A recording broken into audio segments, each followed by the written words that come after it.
साधुबोध झाला नुरोनिया ठेला, ठाईच मुराला अनुभव. कापुराची वाती उजळली ज्योती, ठाईच समाप्ती झाली जैसी. मोक्ष रेखी आला भाग्य विनटला, साधूचा अंकिला हरिभक्त. ज्ञानदेवा गोडी संगती सज्जनी, हरी दिसे जनी वनी आत्मतत्वी. हरिमुखे म्हणा हरिमुखे म्हणा, पुण्याची गणना कोण करी.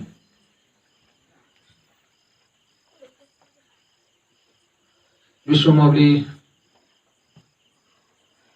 साधकांचे मायबाप, ज्ञान्यांचे राजे, योग्यांचे माऊली असं ज्यांचं वर्णन केलं जातं, अशा श्रीमंत संत ज्ञानेश्वर महाराजांचा हरिपाठ नावाचा जो छोटोखानी ग्रंथ आहे त्याचं आपण चिंतन करत आहोत. जुने कीर्तनकार असं चिंतन सांगत असतात की ज्ञानेश्वर महाराज जरी ब्रह्मचारी होते तरी ज्ञानेश्वर महाराजांना 4 मुलं होती. तसा विचार केला तर गृहस्थी माणसापेक्षा संन्यासाचा संसार मोठा असतो. गृहस्थी माणसाला काय 2-4 मुलं, जास्तीत जास्त 5-6 असते तर जुन्या काळात, आता अलीकडे 1-2च. संन्यासी ब्रह्मचारी यांचा विचार केला तर खूप शिष्यवर्ग असतो, अनेक मुलं त्यांना असतात. म्हणून तर निवृत्तीनाथ महाराजांचं वर्णन करताना असं वर्णन केलेले निवृत्ती गारहस्थ्य मांडलेले आहे. निवृत्तीनाथ महाराजांनी गृहस्थी धर्म मांडलाय असं वर्णन केलेलं आहे. अर्थात हा निष्काम संन्यासाचा गृहस्थ आश्रम आहे. याच्यातून कोणती मुलं जन्माला येतात? निष्काम अपत्य प्रसवतच आहे. यांना जे मुलं होतात ते निष्काम. संन्यासी ब्रह्मचारी यांच्याकडं शिकण्याकरता जाणारे जे काही साधक आहेत ते साधक सुद्धा तसेच संन्यासी ब्रह्मचारी होत असतात. आणि म्हणून ज्ञानोबरायांची 4 मुलं कुठली आहेत तर चिंतन सांगताना असं सांगितलं की एक ज्ञानी ज्ञानोबरायांचा मुलगा आहे, एक योगी ज्ञानेश्वर महाराजांचा मुलगा आहे, एक विरक्त ज्ञानेश्वर महाराजांचा मुलगा आहे आणि एक संसारी ज्ञानोबरायांचा मुलगा आहे. ज्ञानी जो आहे त्या ज्ञानाकरता एक ज्ञानी आहे, एक योगी आहे, एक साधक आहे आणि एक संसारी, अशी 4 मुलं आहेत. ज्ञानी मुलाकरता ऐका, प्रत्येक आई वडील आपल्या मुलाला जन्म देत नसतात तर त्याच्या आयुष्याची काळजी वाहत असतात, त्याला त्याच्या पायावर उभा करत असतात. त्याचं जीवन सुरळीत चालू झाले की मग आता सुटकेचा श्वास टाकला जावा. आता काय काळजी नाही, पोरगा आता आपल्या पायावर उभा राहिलं, आता त्याचं ते संसार करण्यासाठी सक्षम आहे. मग त्या मुलाकरता आई वडील काय करत असतात? त्याला काय शिक्षण देतील, कुठंतरी त्याला नोकरीला लावतील. जुन्या काळामध्ये शेती भरपूर असायची, त्याला शेतीमध्ये पारंगत करायची. आता त्याचा तो करायला लागला की आई वडिलांना वाटायचं आता आपण काही नाही केलं तरी काहीच अडचण नाही. तसं ज्ञानेश्वर महाराजांची जी 4 मुलं आहेत त्या मुलांकरता ज्ञानोबरायांनी 4 प्रकारचा खाऊ दिला. ज्ञानी भक्ताकरता, ज्ञानी मुलाकरता अमृतानुभवाचा खाऊ आहे, योगी मुलाकरता चांगदेव 65चा खाऊ आहे, साधक मुलाकरता ज्ञानेश्वरीचा खाऊ आहे आणि संसारी माणसाकरता हरिपाठाचा खाऊ आहे, हरिपाठ आहे. आणि म्हणून हा हरिपाठ जो ग्रंथ आहे, हा हरिपाठ ग्रंथ सर्वसामान्य करता आहे. आपण पहिल्या दिवशी याचं चिंतन करून आलो.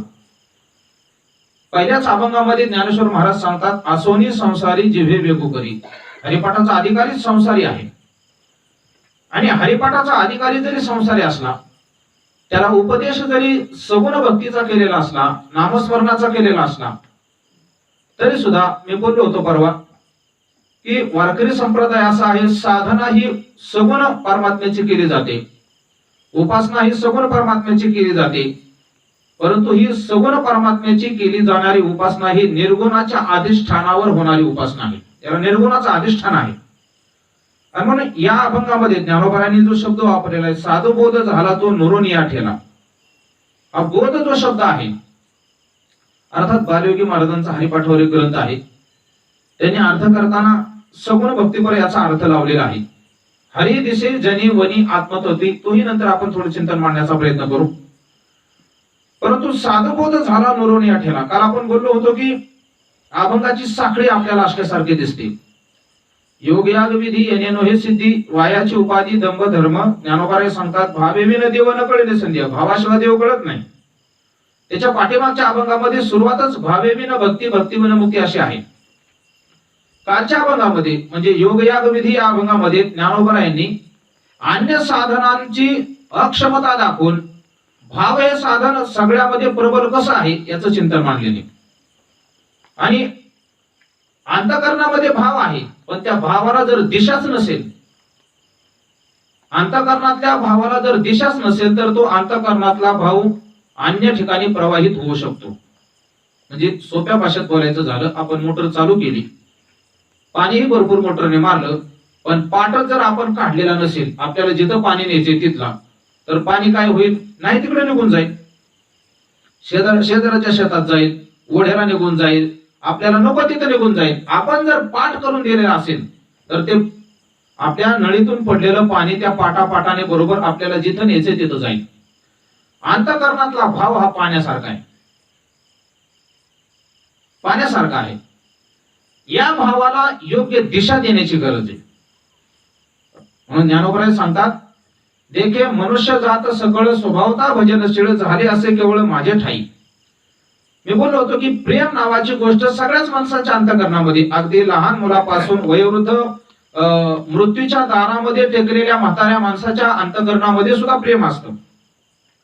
परंतु हे जे प्रेम आहे, या प्रेमाच्या 3 कक्षा महात्म्यांनी सांगितलेल्या आहेत. ऐका, अंतःकरणातलं आपलं प्रेम जर फक्त आपल्या देहाच्या संबंधाने असेल, म्हणजे आपला देह चांगला राहावा, आपल्या अंगामध्ये ताकद असावी, आपलं रूप रुबाबदार दिसावं असं वाटणं, देहाचीच काळजी करत राहणं, याला मोह म्हटलेले. मोह म्हटलेले. आपल्या अंतःकरणात प्रेम जर आपल्या पत्नीवर असेल, मुलांवर असेल, पैशावर असेल, संपत्तीवर असेल, जमिनीवर असेल, जनावरांवर असेल, तर त्याला माया म्हणतात. त्याला माया म्हणतात. लोक म्हणतात नाही याने किती माया जमा केली. आणि आपल्या अंतःकरणातलं जे प्रेम आहे ते प्रेम जर भगवान परमात्म्याच्या विषयी असेल तर त्या प्रेमाला भक्ती असं म्हणतात. त्याला भक्ती म्हणतात. म्हणजे नेहमीच उदाहरण, मी गोष्टी वस्तू कीर्तन केलं होतं त्यावेळेसही बोललो होतो की आपण पाटाने सोडलेलं पाणी मिरच्याच्या रानामध्ये सोडतो, ऊसाच्या रानामध्ये सोडतो, आणखी कारल्याच्या रानामध्ये सोडतो. पाणी एकच आहे. एकच पाणी कारल्याच्या रानात सोडलं की ते कडू होतं, तेच पाणी ऊसाच्या शेतामध्ये सोडलं तर ते गोड होतं, आणि तेच पाणी जर मिरच्याच्या शेतामध्ये आपण सोडलं तर ते तिखट होतं. पाणी एकच आहे. एक जरी पाणी असलं तरी सुद्धा आपण संगतीमध्ये कोणाच्या जातो त्याच्यावर त्या पाण्याचे गुणधर्म ठरत असतात. तसं आपल्या भक्तीच आहे. आपल्या अंतःकरणामध्ये असलेली भक्ती, त्या भक्तीला योग्य वळण कोण देऊ शकतं? म्हणून इथं कालच्या अभंगात सांगितलं, गुरुविना अनुभव कैसा कळे. त्याच्याकरता गुरु लागतात. आपल्या अंतःकरणातला भाव जो अव्याहतपणे संसाराकडे प्रवाहित होतोय त्याला वळण देऊन परमात्म्याकडे आणण्याकरता गुरु नावाच्या शेतकऱ्याची आवश्यकता आहे. गुरु सुद्धा एक शेतकरी आहे, आणि त्यांच्यासारखे शेतकरी जगामध्ये दुसरे कोणीच नाही. हे शेतकरी तरी काही संसारासक्त आहेत. मायेने अंतःकरण आच्छादित झालेले आपण सर्व शेतकरी आहोत. गुरु नावाचे शेतकरी, त्यांची शेतीच अशी आहे की या शेतीतून पीक कशाचं निघतं? मग बोलून गेलो, निष्काम अपत्य प्रसवतच आहे. म्हणून सद्गुरु वाचून संसारी तारक, काल आपण प्रमाण दिली होती पण पुन्हा आपल्या ध्यानात असतील नसतील म्हणून पुन्हा एकदा सांगतो. ज्ञानेश्वर महाराज सांगतात, सद्गुरु वाचून, नामदेव महाराजांचा अभंग, सद्गुरु वाचून संसारी तारक नसेची निष्ठंका अनुभवनी. नामदेव महाराज सांगतात. आता गंमत अशी आहे, आपण जर ऐकलेलं असेल अगोदर, आपण नेहमीच ऐकतो, कदाचित आपल्या मनामध्ये शंका येण्याची दाट शक्यता आहे की तुम्ही सांगता सद्गुरु शिवाय तारणार कोणी नाही. तर आम्ही म्हणजे देवराम बाबाचं अनेक वेळा कीर्तन ऐकले, मनोनी शरण जावे सर्व भावे देवासी, तो हा उतरील पार बहु दुस्तर नदीचा. भगवान परमात्म्याला शरण गेल्यानंतर भगवान परमात्मा जीवाला संसारातून तारतो असं वर्णन आहे. गीतेमध्ये भगवान परमात्मा सांगतात, तेषाम अहं समुद्धरता मृत्यू संसार सागरात. भगवान सांगतात की मी त्यांना संसाराच्या सागरातून बाजूला तारून नेतो. मग आता शंका अशी निर्माण होते की नेमका संत तारून नेतात का देव तारून नेतो? बरं, तारणारा फक्त संत आणि देवच आहेत असं नाही. वेद सुद्धा जीवाचा उद्धार करणार आहे असं वर्णन केलेले. वेद सुद्धा जीवाचा उद्धार करण्याकरता तयार झालेला आहे. म्हणून ज्ञानोबा सांगतात की वेदाला किती मानतो आम्ही? वेद मार्गे मुनी गेले त्याची मार्गे चालिलो, न कळेचे विषय अंधा म्हणून उघड बोलिलो. ज्ञानोबा सांगतात आम्ही वेदाच्या मार्गाने जातो. तुकोबाराय सुद्धा गाथ्यामध्ये बोलतात की आम्ही वेदाचं मंथन केलं, वेदाचा तो अर्थ आमासीच ठावा, एराने हवा भार माता. तुकाराम महाराज सांगतात वेद आम्हाला कळतो, बाकीच्यांनी फक्त शब्दाचं ओझं वागावं, काय त्यातले मंत्र पाठ करावेत, आपल्या डोक्यात ठेवावं, लोकांना मनोरंजन, लोकांच्या बुद्धीमध्ये त्यांना बुद्धिभ्रम करण्याकरता काय वेदाच्या प्रक्रिया मांडत राहावं, हे बाकीच्यांनी करावं, पण वेदाला नेमकं काय म्हणायचे तुकोबाराय सांगतात ते फक्त मलाच माहिती, आम्हालाच माहिती, वेदाचा तो अर्थ आम्हासीच ठावा. मग वेद सुद्धा जीवाचा उद्धार करणार आहे. ऐका, मग वेद उद्धार करणारा आहे, संत उद्धार करणारे आहेत आणि देव सुद्धा उद्धार करणारा आहे. मग नेमका उद्धार तिघापैकी कोण करतो? तर गंमत अशी आहे, वेद हा मेडिकल सारखा आहे. आता मेडिकलचा आणि आपला या 5-6 महिन्यामध्ये चांगला संबंध आहे, कारण तेवढंच दुकान 24 तास उघडे म्हटलं तरी काहीच अडचण नाही. बाकीच्या दुकानाला तरी काही ठराविक मर्यादा होत्या, इतक्या वाजल्यापासून इतक्या वाजेपर्यंत. आता बहुतेक अनलॉक झालेच आहे. मेडिकल मी का म्हटलो? कारण मेडिकल मध्ये अनेक रोगांची औषधं असतात. वेद हा मेडिकल सारखा आहे. मेडिकल मध्ये ज्याप्रमाणे अनेक रोगांची औषधं असतात, त्याप्रमाणे वेदामध्ये अनेक अधिकारी जे साधक आहेत, त्या अनेक अधिकाऱ्यांची साधनं वेदामध्ये आहेत. अडचण काय आहे वेदाची? अडचण अशी आहे, आपल्याला रोग झाल्यानंतर मेडिकल मधलं नेमकं कुठलं औषध लागतं हे आपल्याला आपल्या हाताने आणता येत नाही. नाहीतर मेडिकल वाला म्हणतो का, हा या हे तुमच्या करता उघडे, तुम्हाला कोणतं औषध लागते घेऊन जा, असं होत नाही. मेडिकल मध्ये आपल्याला औषध कुठलं लागतं हे सांगण्याकरता डॉक्टर लागतात. डॉक्टर सांगतात की हा काय तुम्हाला ही गोळी लागते, हे औषध लागते, आमका लागते, तुम्ही घेऊन या. वेद जरी आहे तरी वेदामध्ये सगळी साधनं सांगितलेली आहेत. मेडिकल मधलं औषध आपलं कोणतं हे जसं आपल्याला कळत नाही, तसं वेदामध्ये कोणतं साधन आपल्या करता सांगितलं हे आपल्याला कळत नाही. ही अडचण आहे एक. आणि दुसरी अडचण वेदाची ज्ञानोबराय सांगतात, वेद संपन्न होय ठाई परिताया ऐसा कृपण आन नाही, जो कानी लागला तीही वर्णाच्याची. वेद शिकायचा अधिकार सगळ्याला नाही. ब्राह्मण, क्षत्रिय, वैश्य, शूद्र तीनच वर्णाला वेद शिकता येतो. शूद्राला वेदाचा अधिकार नाही आणि स्त्रियांना वेदाचा अधिकार नाही. मग इतका कंजूस वेद आहे, तो वेद सगळ्याचा उद्धार करू शकत नाही, म्हणून वेदाला बाजूला सोडून द्या. आता दुसरा विकल्प आपल्या समोर आहे. भगवान परमात्मा स्वतःच्या मुखाने सांगतात, तेषाम अहम समुद्धरता मृत्यू संसार सागरात भवामी नचिरात पार्थ मय्या वेशित चेतसाम.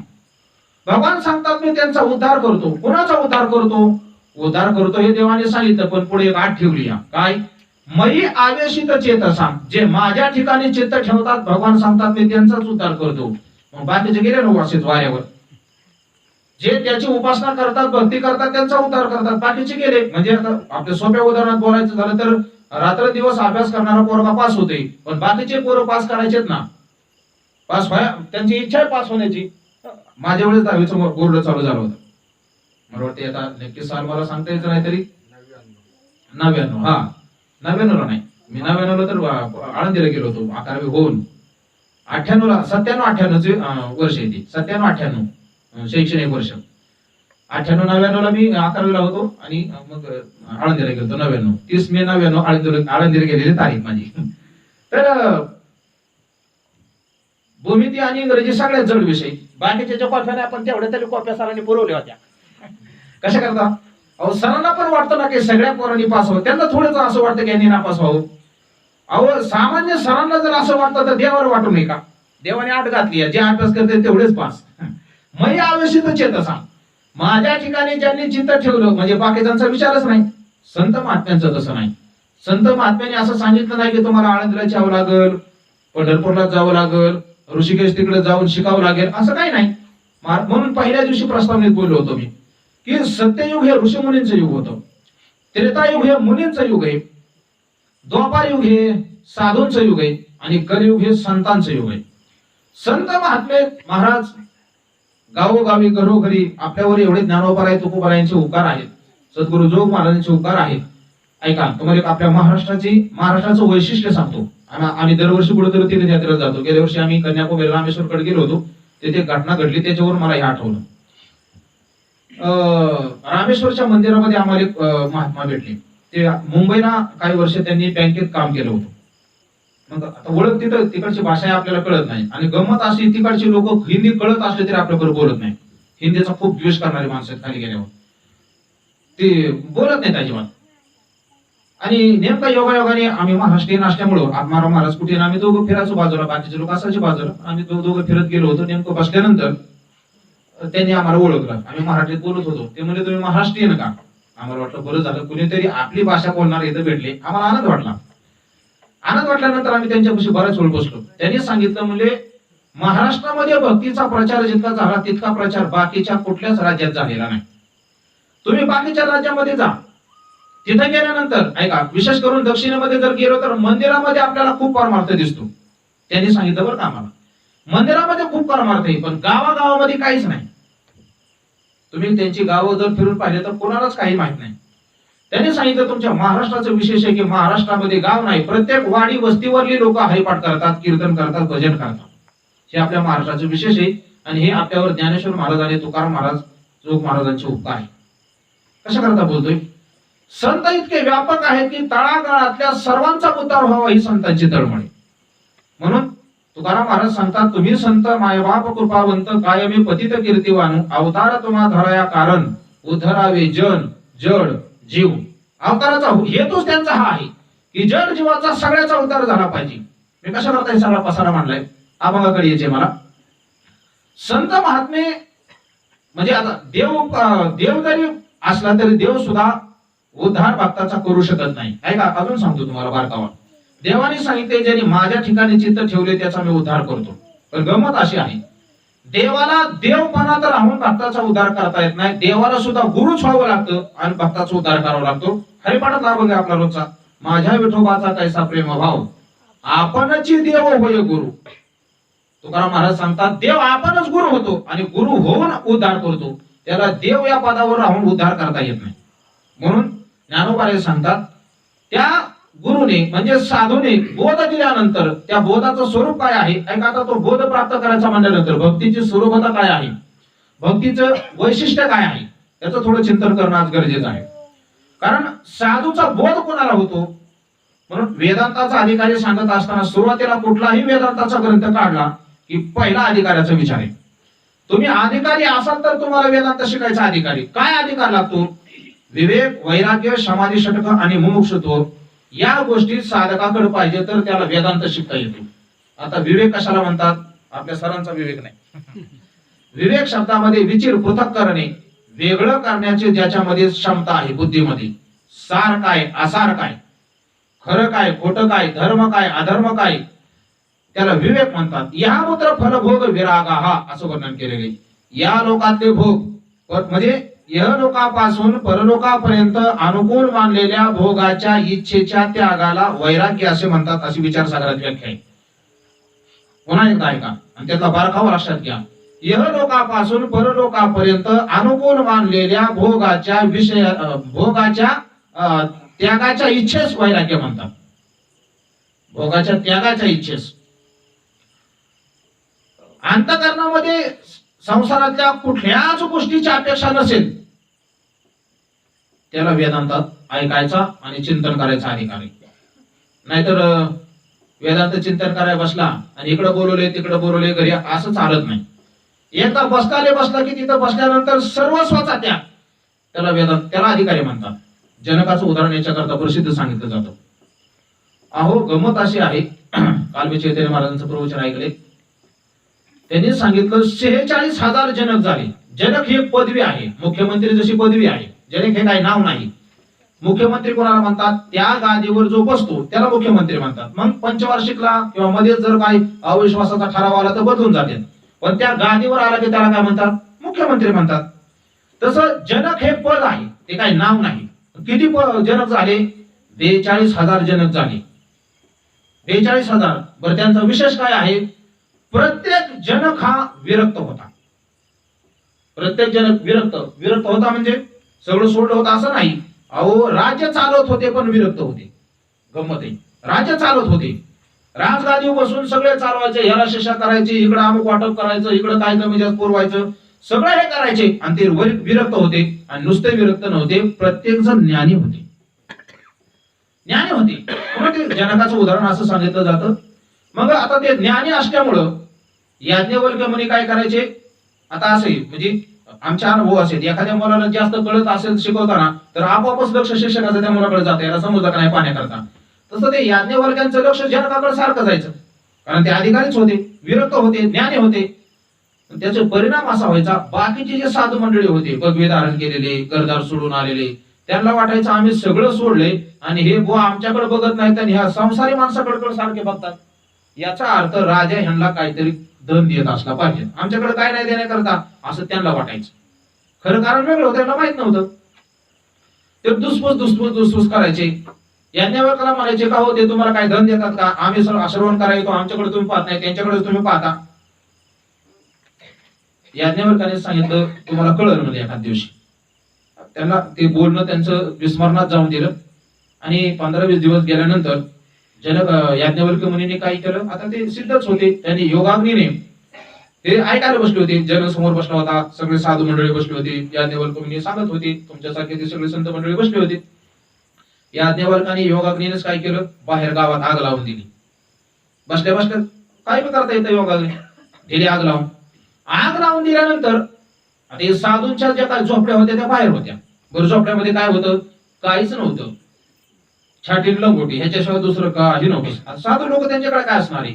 एक माणूस पळत आला, महाराज महाराज महाराज आपल्या राज्यात आग लागली. राज्यात आग लागली म्हणल्यानंतर साधूंची चुळबुळ चालू झाली. जनक राजा अजिबात हल्ला नाही, जसाच्या तसाच बसून होता. साधूची चुळबुळ चालू झाली. पुन्हा एक माणूस आला, महाराज महाराज महाराज आपल्या देशात आग लागली ना, आग राजवाड्याकडे यायला लागली. राजवाड्याच्या दारातच्या साधू लोकांच्या झोपड्या होत्या, पटापटा पटापटा उठून गेले. कशाला, छाटा लोंगट्या सांभाळायला होतच काय त्यांच्याकडे.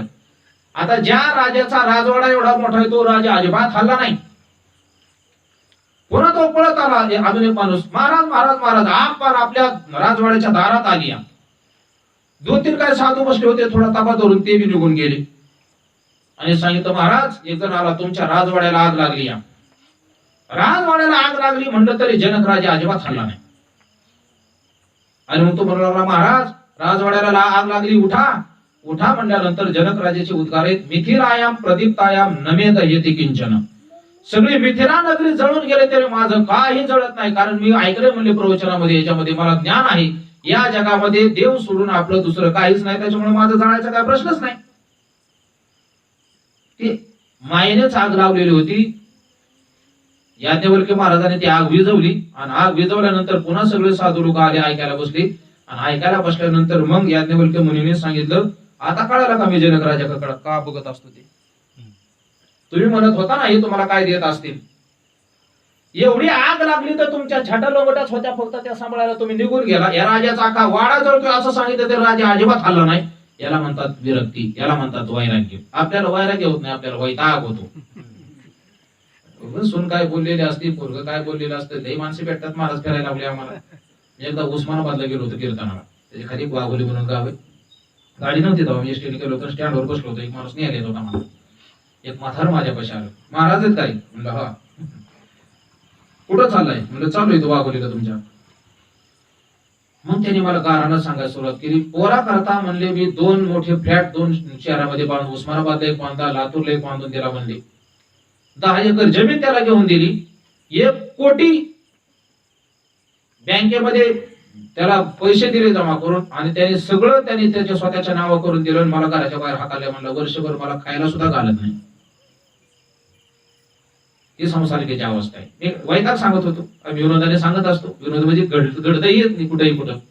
एक वैतागला, काही सोना त्याला चहा पाणी करत नव्हत्या, पोरही नीट बघत नव्हती, वैतागला तो. आणि वैतागल्यानंतर बायकोला म्हणले, हे बघ आता अधिक मासाची प्रवचन झाली का नाही, थांबतच नाही तर म्हणले जातो पंढरपूरला निघून, नाही तर कुठेतरी जातो काशी बिशाला निघून.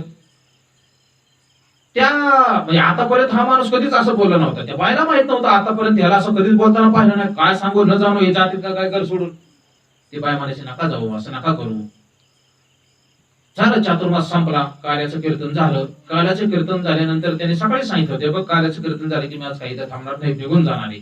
त्यांनी घरीच येताना सांगितलं होतं, असं करू नका, या माघारी.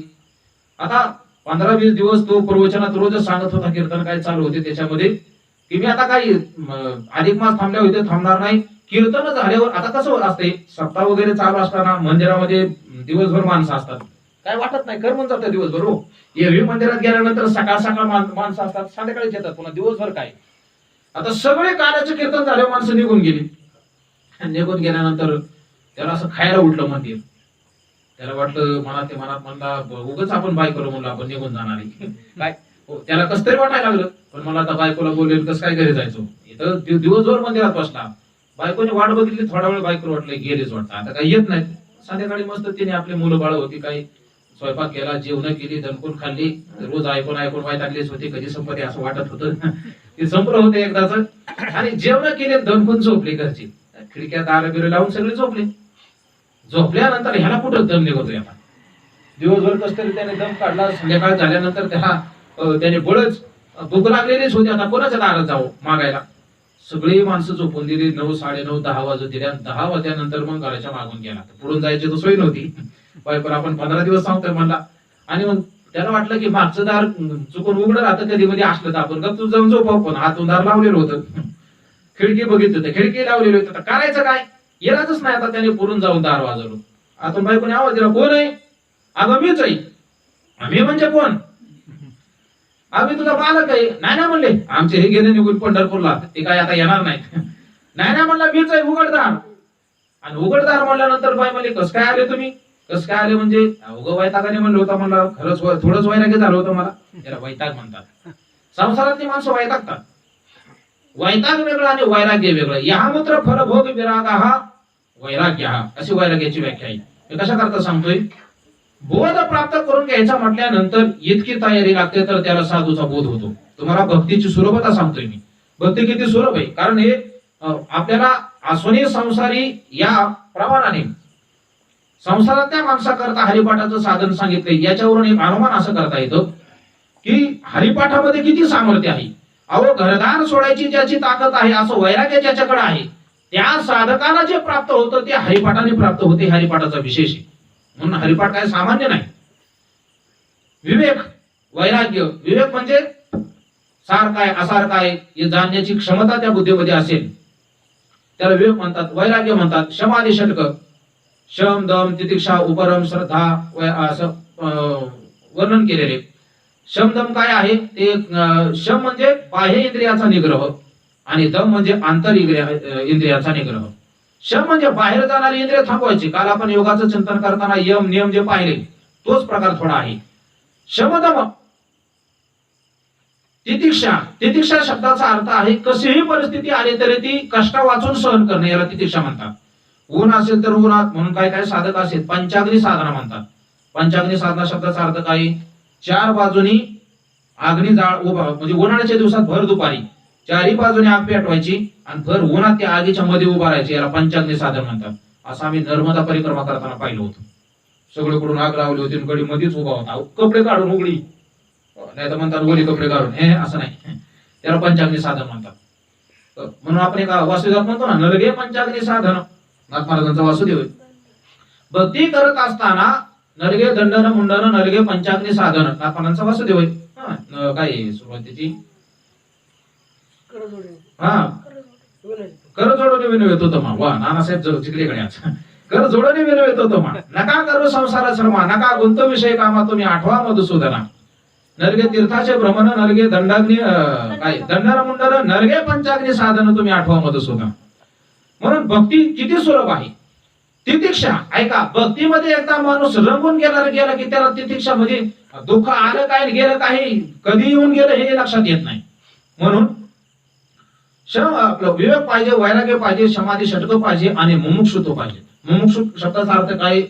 मुमुक्षुर इच्छा, मुमुक्षा, मुक्त होण्याची जी इच्छा आहे.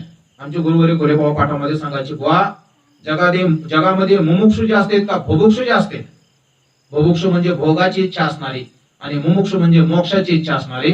तर 99.99% लोक भुभुक्षु आहेत, 1% लोक मुमुक्षु सापडतील.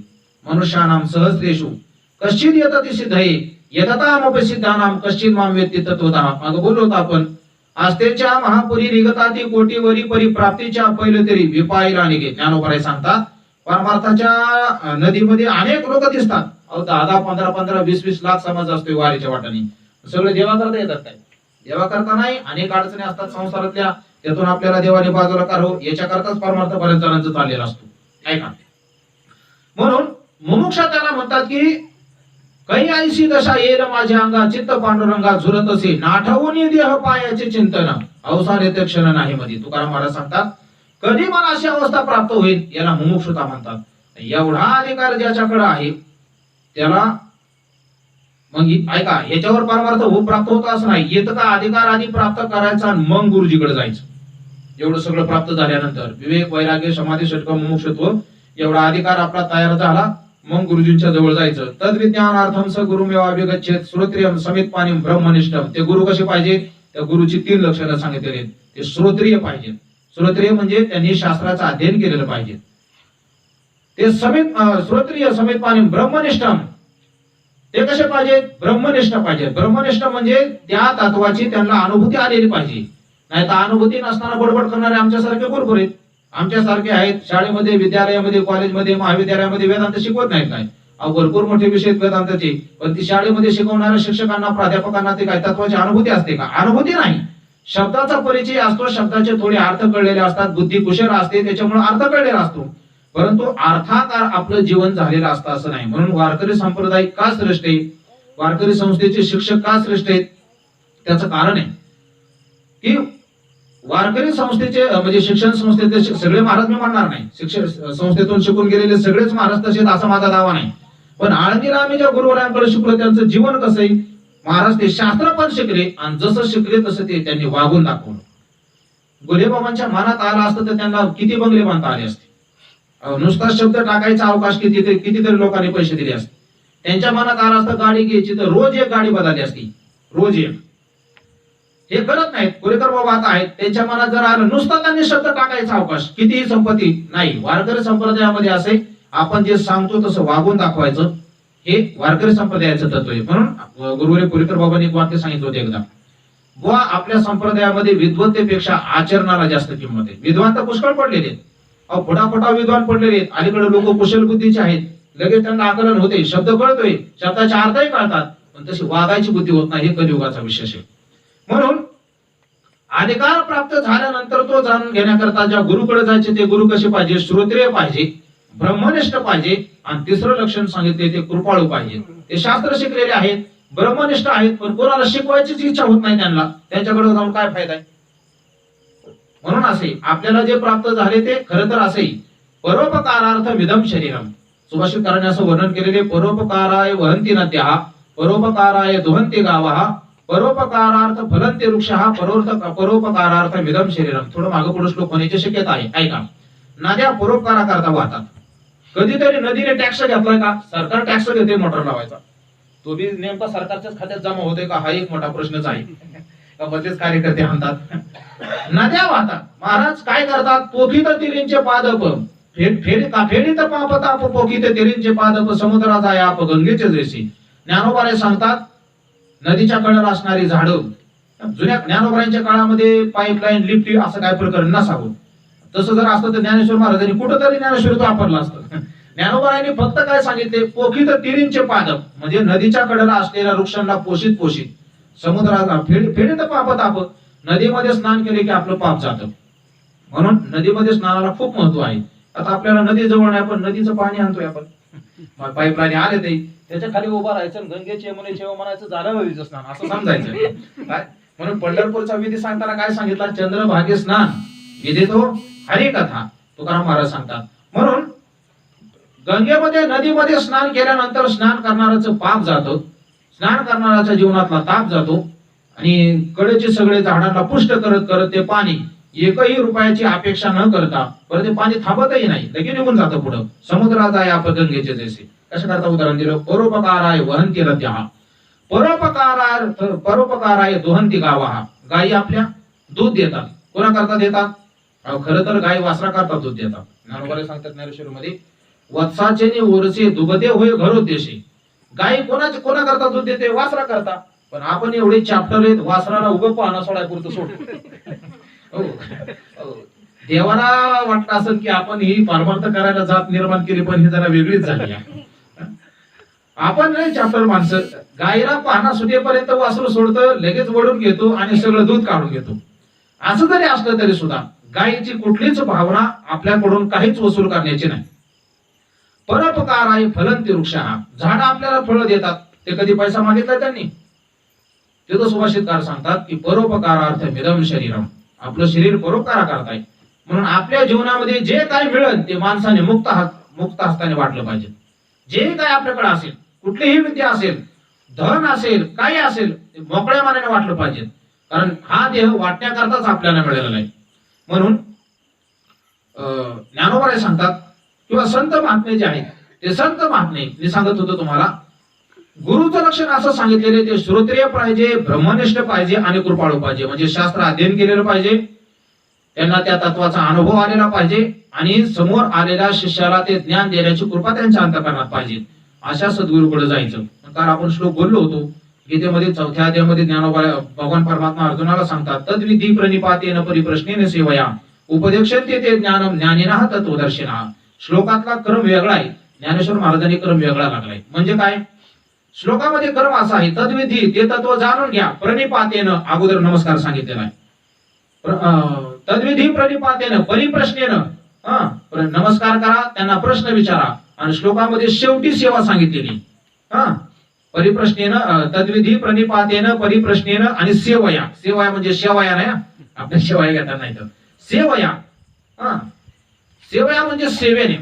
श्लोकामधला क्रम आहे, अगोदर नमस्कार करा, नंतर प्रश्न विचारा आणि नंतर सेवा, असा श्लोकाचा क्रम आहे. पण ज्ञानोबांनी क्रम फिरवलाय. का फिरवलाय?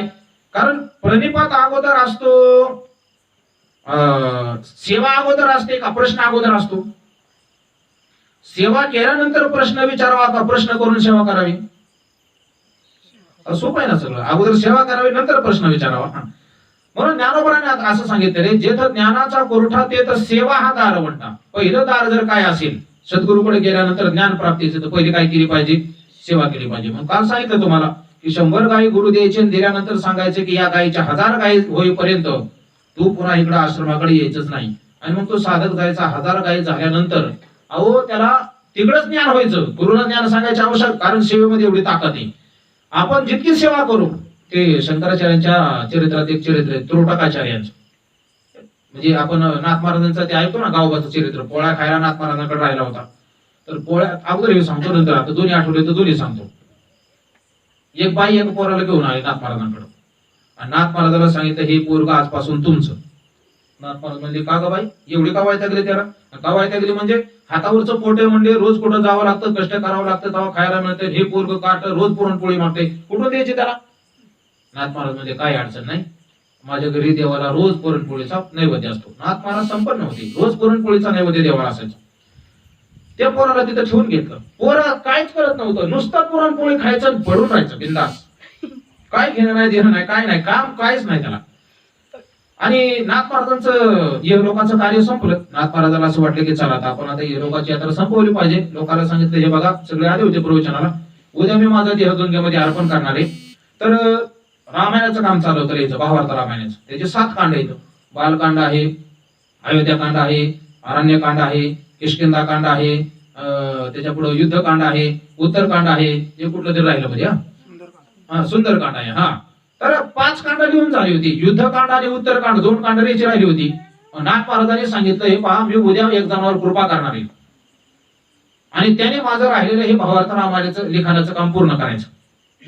आता काय गंमत झाली, नेहमी लोक ऐकायला यायचे. कुणी यायचं जाळून काढायचं, कुणी यायचं रस्त्यात बसायच्या पट्ट्या वगैरे बसकर टाकायचं, कुणी यायचं काही साडा वगैरे टाकायचं, कुणी नाथ महाराजांना रोज फुलं आणून द्यायचं. प्रत्येकाला असं वाटायचं की मी एवढी सेवा करतो म्हणजे नाथ महाराज माझ्यावरच कृपा करतील, म्हणून सगळे दुसऱ्या दिवशी रोजच्या पेक्षा अर्धा तास अगोदर हजर. प्रत्येकाला कुतूहल लागलं होतं की नाथ महाराज आता कोणावर कृपा करतील नेमकी. आणि नाथ महाराजांची ती वेळ आली सांगण्याची. सगळे असे कुतूहलाने अगदी बघत होती, आता नाथ महाराज कोणाचं नाव घेतात, कोणाचं नाव घेतात. नाथ महाराजांनी सांगितलं, माझं राहिलेलं भावार्थ रामायणाचं काम आपला हा गावोबा पूर्ण करेल. काय करत होता? फक्त खायचं काम करत होता. का नाथ महाराजांनी त्याच्यावर कृपा केली?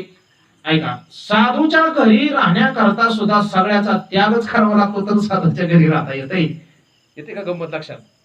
हे सगळे सेवा करायच्या, पण तेवढ्या पुरती सेवा करायच्या घरी जायची. आणि हा बिचारा तिथंच होता, पडवणी राहील तर ये ठाई.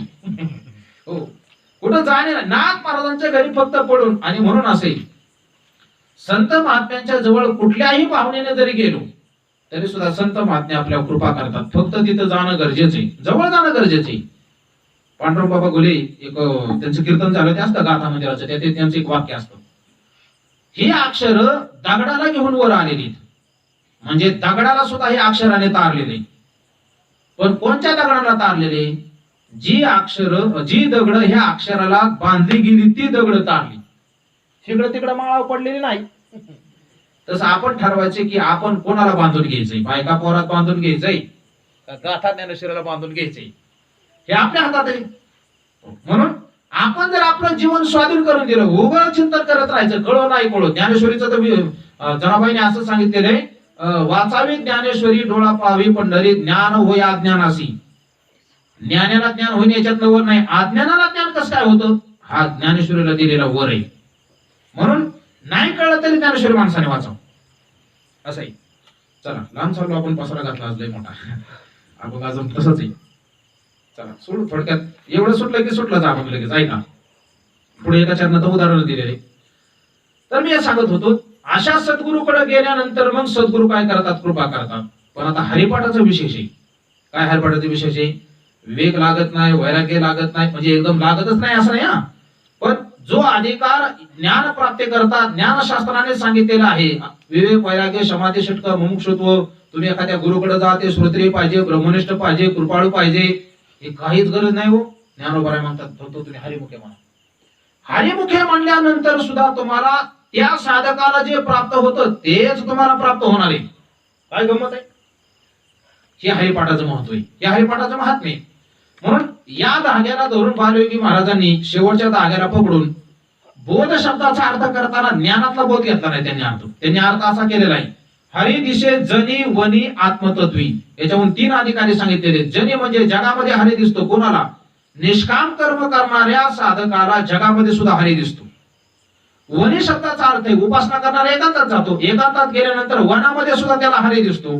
आणि आत्मतत्व हे ज्ञानाकडे लावलेले, ज्ञानाची साधना करणारा आत्मा हा परमात्मा स्वरूपच दिसतो, असा अर्थ केलेला आहे.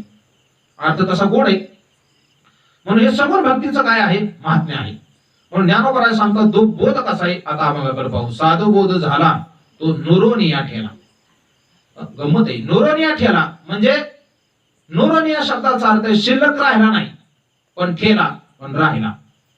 आता हे थोडं जरा अवघड आहे बरं का. म्हणजे कसं आहे, तो बोध झाला, झाल्यावर ज्ञानोबराय सांगतात साधू बोध झाला, पण कसा? नुरोनिया झाला पण राहिला नाही, पण तरी सुद्धा पुढे सांगतात ठेला राहिला. साधू बोध झाला तो राहिला नाही तरी पण राहिला. आता हे कसं काय? ते जरा म्हणजे पटवून द्यायला सुद्धा कठीणच आहे, पण तरी मी माझ्या बुद्धीचा मी थोडी परीक्षा कस लावतो, तुम्ही थोडा ऐका.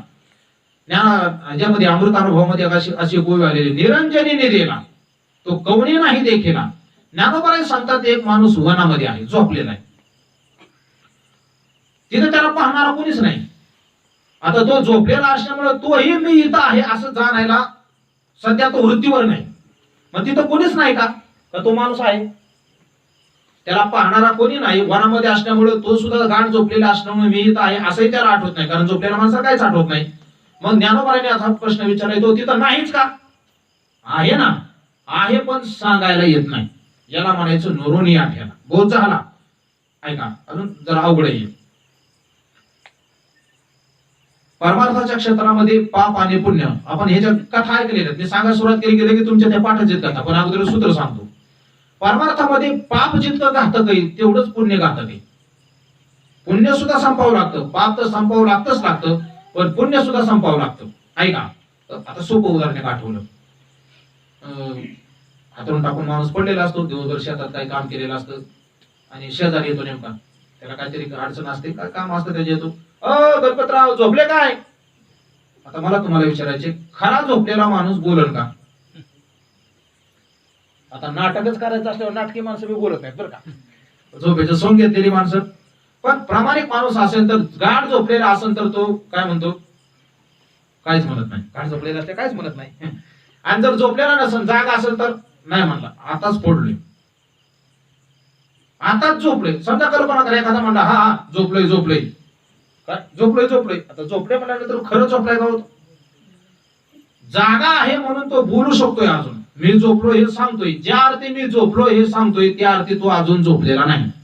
परमार्थाचा बोधही असाच आहे. एखादा म्हणला, मी बोललो एक दिवशी की ज्ञान झालं का तुला? तो जर म्हणला मला ज्ञान झालं, हे ज्ञान झालं म्हणजे हे बोलणं कसं आहे, मी झोपलो या म्हणण्यासारखं आहे. तो झोपलाय का? जागाच आहे म्हणून तर तो बोलतोय. तसं ज्ञान झालंय असं जर म्हणत असेल तर त्याला ज्ञान झालेलं नाही. यस्या मतम तस्या मतम मतम यस्य न वेदसः असं उपनिषदामध्ये वर्णन आहे.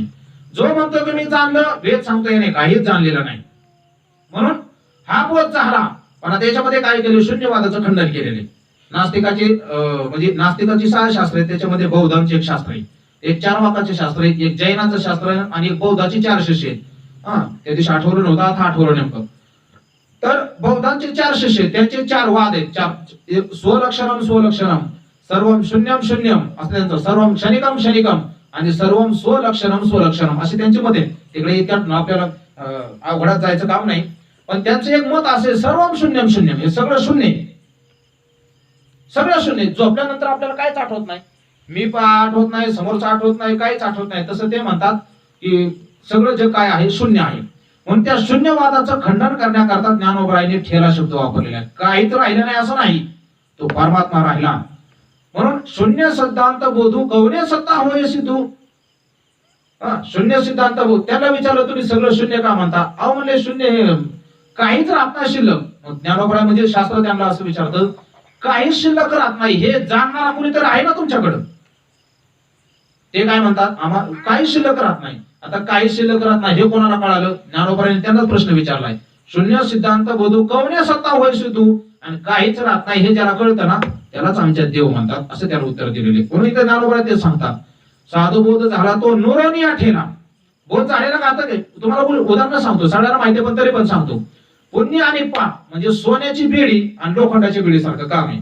मी तुम्हाला असं विचारतो, तुम्हाला सोन्याची बेडी पायात घालायला आवडेल का लोखंडाची बेडी पायात घालायला आवडेल?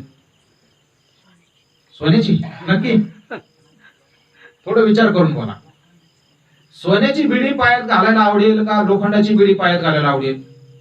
अहो कुठलीही बेडी असली तरी ती बांधायचंच काम करते. लोखंडाची बेडी घातल्यावर हलता येत नाही, सोन्याची बेडी घातल्यावर काय पळता येतं काय? लोखंडाची बेडी घातली तरी मी जाग्यावर थांबणार आहे आणि सोन्याची बेडी घातली तरी जाग्यावर थांबणार आहे. तसंही पाप जरी असलं, पाप म्हणजे लोखंडाची बेडी आणि पुण्य म्हणजे सोन्याची बेडी. किंवा अजून जर अंतरंगात जाऊन चिंतन करायचं झालं तर अहम देहस्मी ही लोखंडाची बेडी आहे आणि अहम ब्रह्मास्मी ही सोन्याची बेडी आहे. मी देह आहे, मी इंद्रिय आहे असं जर वाटत असेल तर ही लोखंडाची बेडी आहे, आणि मी वासुदेव तत्वता मी देवच आहे असं जर वाटत असेल तरी सोन्याची बेडी. मग नेहमी प्रसिद्ध कीर्तनात आम्ही उदाहरण सांगत असतो, काळी घार आणि पांढरी घार. एकाचं लग्न झालं, लग्न झाल्यानंतर मी सांगितलं की दोन वर्ष नवरा बोलतो बायको ऐकते, तिथून पुढे 2 वर्षाने बायको बोलते नवरा ऐकतो, तिथून पुढे दोघं बोलतात आणि सगळं गाव ऐकत असतं. तसं त्या बाईने 5-6 महिने याचा रंग पाहिला आणि 5-6 महिन्याने तिने तिचा रंग लगेच दावायला सुरुवात केली. त्याला म्हणायची भांडी घासा, तुम्हाला मी नाही घासणार, घासता का कुत्र करू तुम्हाला? ती बाई माती घ्यायची अशी टाकायची की मातीच कुत्र करायची. कपडे धुवा, तुम्हाला नाही धुणार, तुम्हाला बैलच करेल. तुम्हाला लग्न करून आधीच बैल झाडून दुसरा पुन्हा काय बैल करते? ती माती घ्यायची टाकायची खाली आणि त्या मातीचा बैल करायची. घाबरलं ना ते. त्याच्या लक्षात आलं की आपली बाई चिटकी नाही म्हणून. वाळून गेला महाराज 6 महिन्यात. वाळून गेल्यानंतर मित्रांनी विचारलं काय झालं रे? लोक लग्न झाले सुधारतात तो वाळला कस काय? तो म्हणला असे शास्त्र असं सांगतं बरं का, आपल्या घरातल्या गोष्टी उमरेच्या बाहेर जाऊ नयेत आणि आपल्या गावातल्या गोष्टी येशीच्या बाहेर जाऊ नयेत. कारण बाहेरच्या गावातले लोक गाव फोडायला टपलेलेच असतात आणि गावातले लोक घर फोडायला टपलेलेच असतात. पण कसलंही वाईट असो चांगलं असो, माणसाने घरातल्या गोष्टी उमरेच्या बाहेर कधी न्यायच्या नसतात.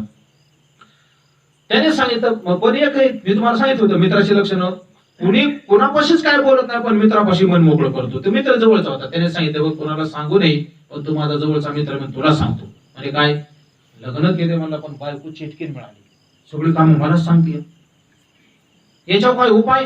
आता मित्र एकमेकांची चर्चा चालली होती. मित्र म्हणले एक उपाय आहे काय, शेजारच्या गावात एक चिटकीने तिच्याबरोबर लग्न कर. तो म्हणला एकीने जिरीला आणलंय. पुन्हा दुसरा नामदेव महाराजांचा आबोध आहे, आपले देवराव बाबा नेहमी सांगतात दुजीनं करावी बाईल बंड ती होईल बोबाटे सदारा जाईल बायकाच्या पानवत्या दाखलीकडे पाहता कोडे दाखली थोरली धडधडा रडे. नामदेव महाराज सांगतात मेल्या तुझे गेले मुळे तिकडे का रे पाहतोस. दोघीचीच भांडणं लागतात. हो दोघीच्या भांडणात त्याचं मरण. तो म्हणला अरे नाही ती जास्त शिकलेली हिच्यापेक्षा हिरा ती गप्प बसवेल. यालाही थोडं पटलं. या बायकोला सांगितलंच नाही त्याने. गेली परत गेल्यानंतर त्या बाईला भेटले जाऊन आणि तिने खरी म्हणजे ती परिस्थिती खरी सांगितली. असं असं झाले म्हणली ती चिटकीने. तिने सांगितलं काळजीच करू नका भारत देशात माझ्यासारखी चिटकीन दुसरी कोणीच नाही. ती दुसरी होती ती. लग्न झालं. तिने सांगितलं लग्न करताना अगोदर की मी जाताना घरी तांदूळ दे तुमच्याकडं. तिथे गेल्यानंतर आमच्या दोघीची भांडणं लागते. भांडणं लागल्यानंतर अर्धे तांदूळ खिशात ठेवा अर्धे तांदूळ दोघीच्या अंगावर टाका. ती होईल काळी घार मी होईल पांढरी घार. घार झाले की काठीने काळे घार मारून टाका राहिलेले तांदूळ माझ्या अंगावर टाका मी पुराबाई होईल आपण संसार सुखाने करू. त्यालाही पटलं. आली मस्त वरात बिरात गाजत घरी. आल्यानंतर झाले 2-3 दिवसात दोघीची भांडणं चालू. जे भांडणं चालू झाली मग त्यांनी ते अर्धे तांदूळ दोघीच्या अंगावर टाकली. पहिली बाई झाली काळी घार ही मागून आलेली झाली पांढरी घार. पहिल्या घार त्यांनी मारून टाकली. दुसऱ्या घारीच्या अंगावर तांदूळ टाकायला लागल्यानंतर मित्र जवळ आला. अय मूर्खा काय करतो. हिला करतो ना म्हणला आता बाई संसार करायचा ना. मूर्ख काय म्हणला कमी शिकलेली होती तर इतकं वाढवलंय जास्त शिकलेली काय करील काय करू आज झोपाटे मध्ये तिच्या आपण तिला मारून टाक. काळी घार म्हणजे पाप आहे आणि पांढरी घार म्हणजे पुण्य. ऐका मी देह आहे ही काळी घार आहे आणि मी देव आहे ही पांढरी घार आहे. या बोधापर्यंत जर जायचं असेल तर त्या बोधाचं स्वरूप असं आहे मी माझी ऐशी आठवण विसरले जयाचे अंतकरण. संन्यासाची व्याख्या आहे. पार्थात तो संन्यासी जाण निरंतर ज्ञानोबाराय सांगतात. परमार्थाची ती अवस्था आहे. म्हणून आपण दाराचा विचार करताना वर्णन केलं बघा. भावार्थामध्ये वर्णन आहे. सांडोने आम्ही तू पण द्वारा तरी घावे आपण मी आणि तू सगळ्यात मोठा परमार्थातला बंध आहे. बरं गमत आहे तुकाराम महाराजांचे लाभ घ्या. आपण त्याच्यावर चिंतन केलेत. मी सिद्धेश्वर लाभ घेतला होता. बंधनाचा तोडो फाशा देऊ आशा टाकोनी. परमार्थातलं बंधन हे दुसऱ्याने निर्माण केलेलं नाही महाराज. हे आपण निर्माण केलेले. कसं तुम्हाला सोपं सांगतो. अगदी सोपं. मोबाईल सगळ्याच्या हातात मोठी आता त्याला आपण काय टाकतो लॉक टाकतो. कोणी आपलं दुसऱ्याने मोबाईल वापरू नये म्हणून. मग आता आपण टाकलेलं लॉक दुसऱ्याला निघल का आपल्याला निघल.